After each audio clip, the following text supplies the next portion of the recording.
much of our lives, we answer the question, who are you? With roles, isn't it? We say, well, I'm an accountant or I'm a doctor. In my case, I'm a consultant. Now, my friends who raise families, they say, oh, I'm a mother. And then, or I'm a caregiver. I'm a leader. I'm an employee. I don't know of anybody among my circles who introduced, who answered the question, well, I'm a billionaire. Okay, so what if, just wondering, what if these roles disappear? Like, you used to be, I'm a leader. All of a sudden, you retire. You don't anymore have a professional, like a kingdom. You're not the vice president of mortgage banking. You're not CEO of XYZ company because you're retired, or worse, you were kicked out because of some kind of anomaly. How are you going to answer that question? I wonder. My fascinating Renaissance friends, welcome to my season of life, 60 years and beyond. And this is episode 175. We continue this March, okay, with reflecting on existential questions, great existential questions posed, asked, and deliberated by human beings across the centuries, across, across time. All right? And these existential questions, basically, touch on what's the meaning of life, which we took, first in the first, series for March, then followed by why do we suffer? Right? So, well, last time we talked about, do we actually have freedom? Am I really free? All right. So, we've reflected on these questions, not as philosophers, the know it all there in the ivory tower, isn't it? But we reflect on them as women who have lived all through these years until the autumn of our life, who have lived, loved, lost, suffered, endured, and grown wiser. Okay? And of course, we didn't attempt to make these existential questions problems to be solved, okay? Or, questions which needed categorical, answers. But we look at it as lived, lived. We're living it, okay? So I encourage you, just like in the previous episodes, pour yourself a little cup of tea and settle for the moment while we reflect on these existential questions, okay? So, who am I? That's what we're going to discuss. Who am I? Who are you? Okay? If we remove the roles, what will remain? Well, let's look at it from the lens of two people. One you've met already, the other one is you're gonna meet him for the first time. His name is Soren Kierkegaard. He's the father of existentialism. We talked about existential questions, right? Okay, he's the father of existentialism. He's a Danish philosopher, okay? And this is how he looked at the question. He said that he believed the greatest task of a human life was becoming oneself. Okay? Not the self others applaud, but the self that feels true. Okay, so for Soren Kierkegaard, when you ask the question, who are you? And when you ask yourself the question, who am I? Okay, that the greatest task that we can really do to be able to answer that question is go deep inside and ask, really, who am I?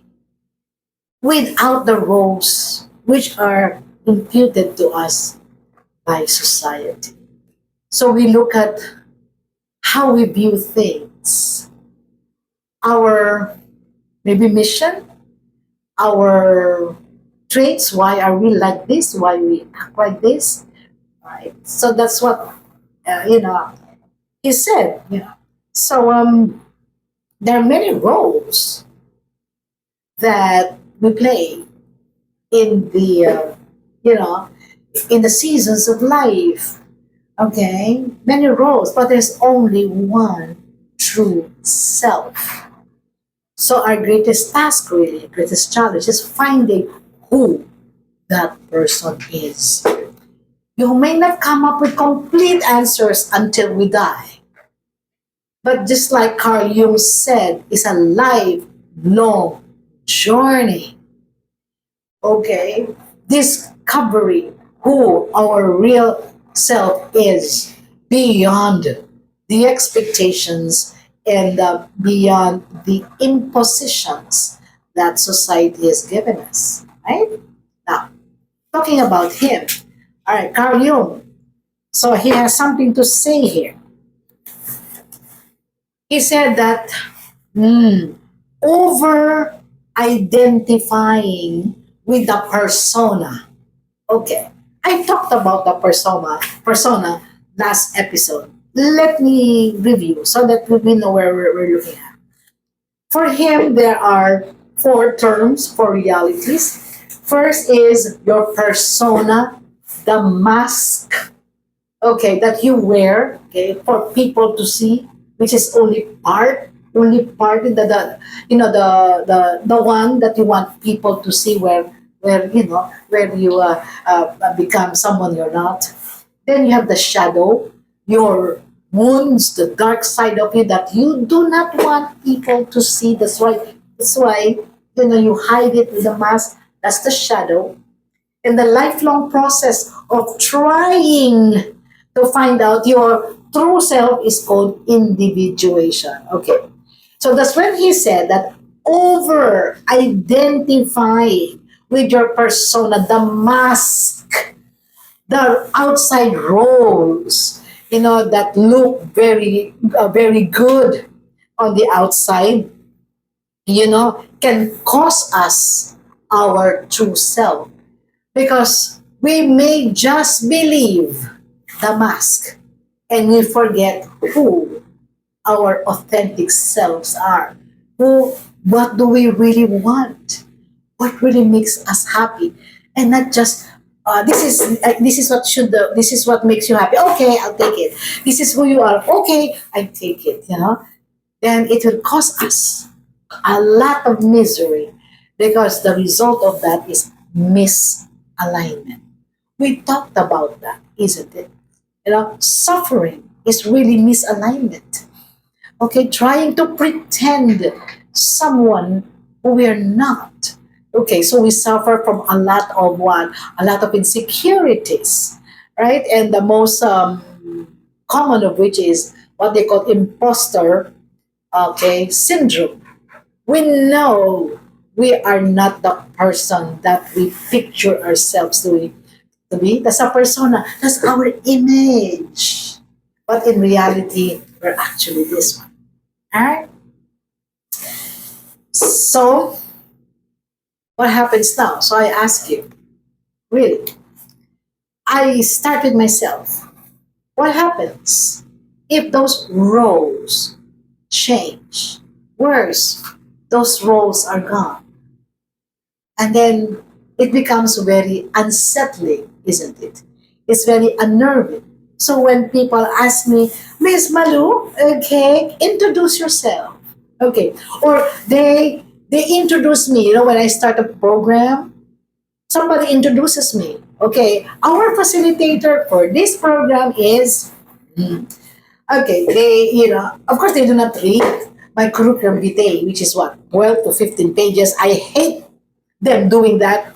So I force them to really just, so I put there what I want to put in one page, half a page, one page, that's all you say. Why? Because, I feel uncomfortable. But basically, what does it focus on? It's, what degree I finished, what works that I have done, what the clients I have. So it is focused on my titles. Okay, what are my titles? I am consultant for talent acquisition, okay, for talent development, consultant for talent management, and talent retention. Okay, I'm a corporate consultant helping people with their human resource development. On top of that, I'm a Gestalt life coach, certified Gestalt life coach. I'm also executive mentor, okay, helping their executives rise up, the ladder. Okay, and on top of that, they say, I am a mother of three, a grandmother of etc. etc. etc. Okay, so you ask me, who are you really, Miss Malu? With all of this, when I'm retired, for instance, okay, or when I choose not to work anymore, I don't have a business card that outlines all of this. Who am I really? Then maybe you say, I'm a mother. I will never cease to be a mother. Even if my children are old enough, maybe and have their own families, I will still be a mother. Okay? I'm a wife. All right? What else? What else? Really? Okay? So perhaps, again, let me submit to you. Answering this question, who am I, is not about adding, subtracting, okay, identities. So we shouldn't be defining ourselves with, no, with what? With identities, okay? But basically, perhaps answering the questions, returning to the real self before all of these titles and all of these obligations have been put to us. Really, strip ourselves of everything you identify with. You're down with what? With really what? Well, we're women. Yeah, right. At least that's sure. We're women. Okay. What else? Then we are a daughter of somebody else. I don't know. I really don't know. So it's just really about what returning. So our task is to find out who we really are before all of this. Okay? So you ask yourself, okay, this is a reflection. Who will you be when no one else is asking for your contribution? You're not a VP and a vice president anymore, maybe, because you have just retired. Well, I am no longer a consultant if I stopped working. Okay, fine. All right. So, if this reflection resonated with you, okay, I suggest that before you go rushing to your next appointment or whatever, okay, let the question stay and sit with it until something comes out of it. Because wisdom, as I've said, does not barge in loudly. It arrives gently when you give it space. Right? And if you found this valuable, this episode valuable, please like and subscribe and share it with friends who are also struggling with the most. So until then, okay, this is Malu Cervantes. Okay, your, as I've said before, but fellow sojourner in the autumn of our life. Until then, okay, continue living wisely, living gently, living fully in this beautiful season of your life.